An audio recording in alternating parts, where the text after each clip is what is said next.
జిల్లా వెంకటాపురం మండల పరిధిలోని బెస్తగూడెం గ్రామంలో 1000 లీటర్ల గుడుంబా తయారీ పానకమును ధ్వంసం చేయడం జరిగినది.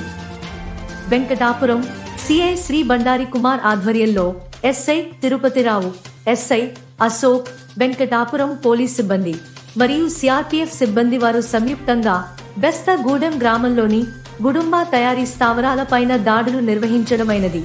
ఇందులో భాగంగా దుర్గం రాము, జిమ్మిడి పుల్లారావుల నుంచి 1000 లీటర్ల గుడుంబా తయారీ పానకమును ధ్వంసం చేయడం జరిగినది.